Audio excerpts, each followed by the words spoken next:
Lieutenant Colonel Griswold, Joint Operational Support Group. I guess a question for Dr. Lai and Dr. Koo. So with the whole deterrence in the Southeast Asia area, how would this change with the basically North and South if there's a new relationship there and if the Americans actually have to move out of South Korea? Does that change that structure greatly? That's more of a question for Dr. Koo, I think. I guess from the point of view is that change, does that also change the other dynamics? For the, if you're looking at it as a whole area? From the three cases perspective, yeah. I don't think so. No. On the Korean case, all of the discussion so far has been, even emanating from South Korea and their discussions with North Korea is that U.S. can stay. Even after resolution, even after reunification. But, the details will probably, in my view, not allow that. When Kim Jong-un signed that denuclearization letter that's very, vague, he talks about denuclearization of the Korean Peninsula. Somewhere in the next several meetings, we're going to, I think, hit the wall again when North Korea demands end of hostile policy, to which we don't really know what they mean. None of the working level North Korean diplomats I've ever met had any idea what they meant by hostile. But my colleagues who've met senior people said hostile policy it's a comprehensive view from North Korea about getting rid of U.S. troop presence on the Korean Peninsula, the ending of the alliance relationship with both Korea and Japan, and among other things. And so it's not altogether clear how we're going to pursue this. But the worst case scenario of if U.S.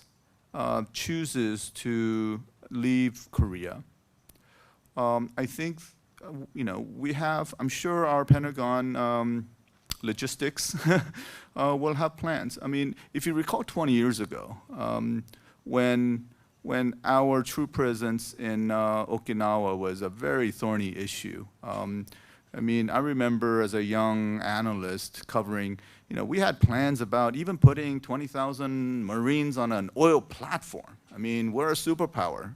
We can do things. And so to me, the logistics is not an issue I think, for the United States. If the troops, and even during the Bush administration, I mean, we had planned on withdrawing quite a bit of number of troops from South Korea. So it wouldn't, I think, alter our power projection capability. If we moved out of South Korea, we would just reinforce it elsewhere. And I'm sure our Southeast Asian allies will pick up. Hi, Christine, you're the best. It's Steph Carvin. Hey, just had to throw that out there. But I actually want to put my questions to. I'll put my question to Professor Lai. I guess my question is, one thing I didn't hear in your presentation was economics. And I think that, if we look at Chinese strategy, the way they've, been able to extend their power is actually far greater by using economics than by using the military. And you look at Taiwan, the whole green mango things, you look at some of their policies in Africa with regards to using investment. Here in Canada, this is actually a major concern that we're going through right now. So I was wondering if you could maybe touch on how, there's a lot of talk about geoeconomic strategy, and I was wondering if you could touch on that as a part, as kind of an addendum to your presentation. Thank you. I have some comments on that too. That's what I was doing in Myanmar. I was looking at Chao Pu. Okay. Yeah, good thing. I think that is on the Chinese part. China used economic instrument to create a virtual unification with Taiwan. And that has taken place we're talking about 10 years ago. It's virtually one. Very, very highly integrated between China and Taiwan's economy. But then, from Chinese perspective, then this economic instrument still is not enough to help China to achieve its goal of unification. And from Chinese perspective as well, the United States military is still standing in the way. And also taking into account the changes in Taiwan, and especially currently, there is an openly pro-Taiwan independence president in charge, and also pursuing a further de jure independence for Taiwan and from China as well. The Chinese just feel that they have to supplement this economic instrument with military capability. So they are looking to the day when Chinese military force tilt the balance to their favor, and their military vessels and airplanes can saturate waters surrounding Taiwan. That probably will be the time, following Sun Tzu's teaching, win this unification without going to war. So that's the strategy. And they have waited 70 years, and they can wait another 30 years. And that's plenty of time for the Chinese to reach that goal. In the South China Sea, certainly we have already seen Chinese efforts in the economic area with Southeast Asia, with the other disputants of the South China Sea disputes. China certainly is pursuing aggressively the economic instrument in that area as well. But when I make this presentation, I mentioned that there has been thought on the United States side as an offset strategy to create some sort of an economic penalty on China, where China becomes aggressive in the territorial dispute. But many of the Southeast Asian nations are very doubtful whether the United States has the economic instrument to put any penalty on China. It's very, very doubtful. But then whether China can use its economic instrument to win this conflict in the South China Sea at this point is also not a foregone conclusion either, even though China has pursued it aggressively as well. So eventually, it still have to come to a political settlement over this disputed territory. And that, as the situation involves, also includes this variable of military power between China and the United States. All right, thank you. Dr. Farrer, did you want to make a comment? Yeah, I mean, I want to take up this larger issue of China's geoeconomic strategy. So I'm a South Asian, so my remit also ends at the South China Sea, the South China Sea. So I was just in Myanmar, right, and I'm doing this comparative case study of what China is doing in Gwadar, Chaopu, Hambantota, and it looks as if Sheikh Hasina has recently let go of the census that she came to, and she's letting the Chinese do a similar thing in Chittagong. And so what China is actually doing is quite fascinating, right? China is exploiting the need for development assistance in these countries, but also exploiting the massive corruption. So for example, in pricing out these projects, what essentially is going into the price structure is the enormous graft that allows China to get these projects. And this is allowing China and their collaborators to move money from the public sector into the private sector. And of course, these are not transparent contracts.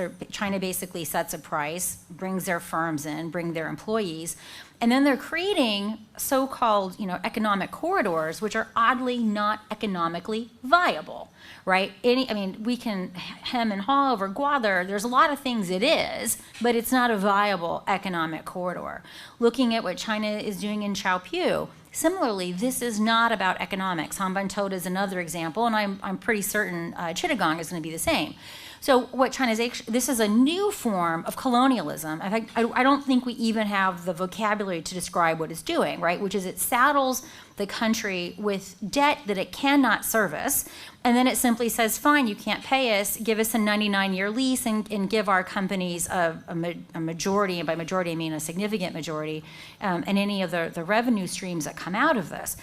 If we had any other president other than what we have, I would suggest that we work with our traditional allies, but it looks as if our traditional allies, I'm not sure who they are. I'm not sure. Russia, China?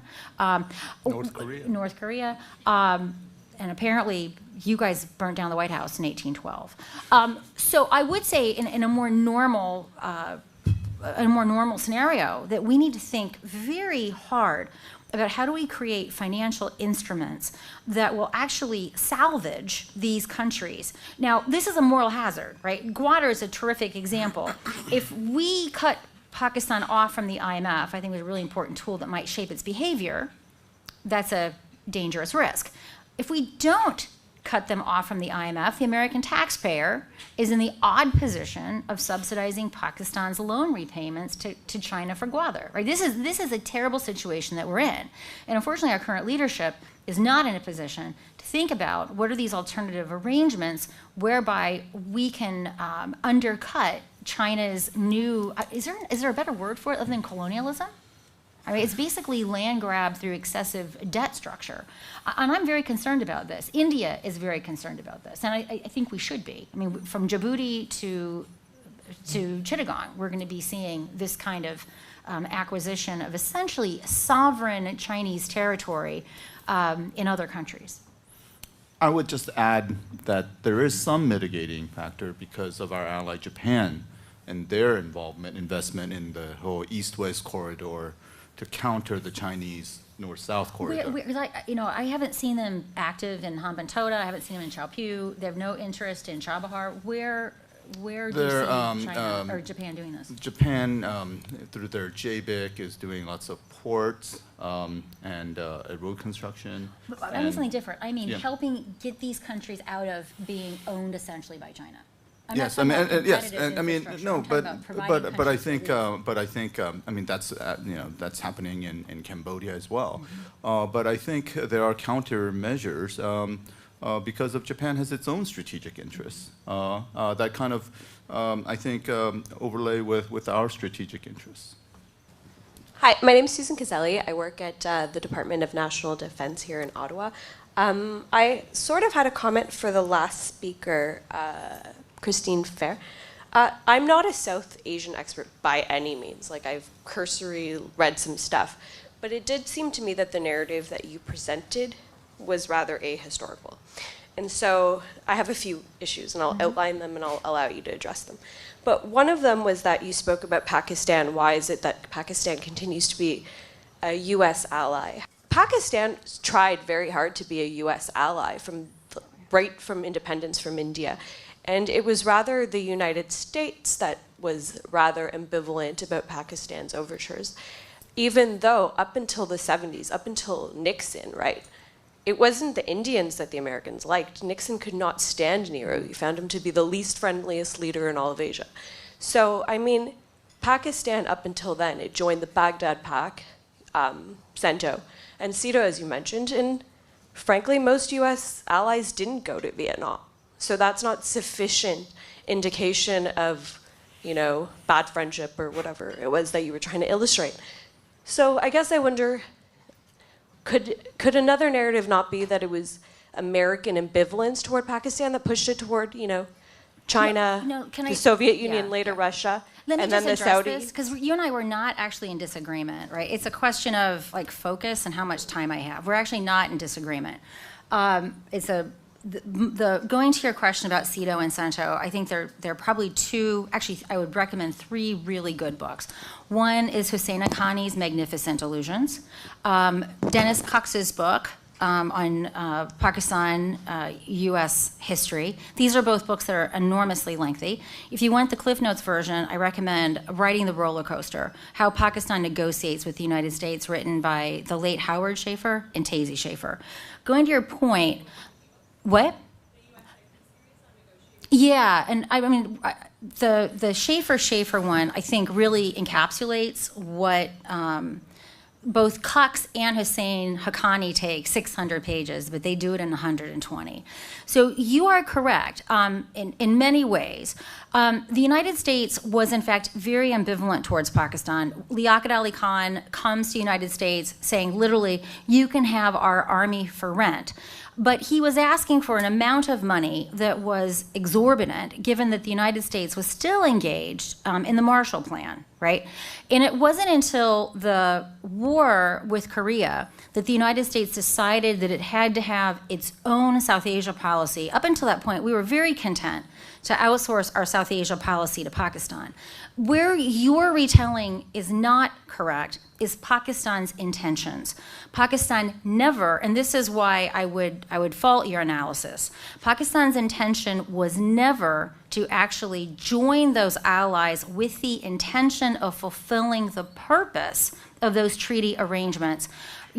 Since you know the treaty architecture, why was Pakistan arguing that it's useful? So if you think about NATO, think about just like if I had a chalkboard, I'd draw some lousy ellipses, right? Turkey is the westernmost anchor of, the easternmost anchor of NATO. It then also becomes the northernmost anchor of CENTO. And then Pakistan becomes the anchor that connects CENTO to CETO. Pakistan went into those relations because it was really the worst recipient of the process of partition. It had no bureaucracies that were functioning. It had no complete military units owing to the policy of martial races of the British. And so it was really trying to sell itself to the United States so that it could grow its military, so that it can continue pursuing its adversarial relationship with status quo India. It never had any interest in being a partner in combating communism. What's actually interesting is that while it is trying to weasel its way into this treaty architecture, it's also having significant rapprochement with China. And that's further evidence that Pakistan never had any intention. Now, I've written an entire book about this literally, so you and I can talk about it, and we can talk about what happens, as old ladies age. But I want to go to the point about Nixon. You've actually done something very ahistorical, and that is to say that you looked at one particular presidency. Nixon did not hate India. He hated Prime Minister Indira Gandhi. And in fact, there's a really interesting story to be told if you're a political scientist about how sometimes it's not countries that dictate policies, it's actually persons. In Nixon's decision to go through Pakistan through the rapprochement for China, we now know through the excellent work of Gary Bass that we actually had two other options.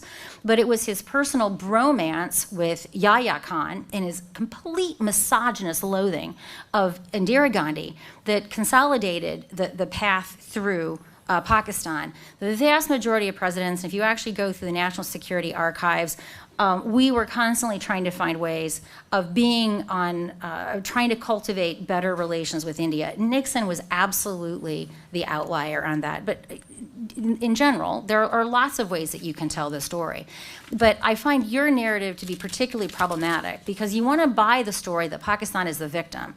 I would argue that there's an important point. Pakistan is very good, and this is why I suggest the Schaefer book, because the brilliance of Pakistan's negotiating strategy with the United States is it takes advantage of the fact that very few Americans, and I guess now Canadians, know the tortured history of U.S.-Pakistan relations. And it creates this constant deficit of how you screwed us, you used us. My favorite is, we were the condom that you used to screw Afghanistan. I think Pakistan should stop being a condom. That's a different argument. And so because Americans don't counter that, it creates this constant ossifying debt that we owe Pakistan. And yet each of those instances that it raises are flawed. It likes to raise the F-16 issue. I've written, again, extensively about this. Pakistan knew full well the situation with the F-16s. We didn't screw Pakistan out of F-16s. It knew that when we could no longer certify because of the behaviors it was engaging in, it couldn't get the F-16s. So I would really encourage you to read the Schaefer book because they detail, using very specific case studies, how Pakistan manipulates inaccurate or abbreviated versions of history to constantly extract rents for us. And you saw this with George W. Bush. He's like, I'm going to fix that F-16 issue for you. And in fact, what he did was he taught Pakistan, again, another lesson that Americans and apparently Canadians are stupid and that they can use our lack of historical knowledge to extract things from us that they didn't actually deserve.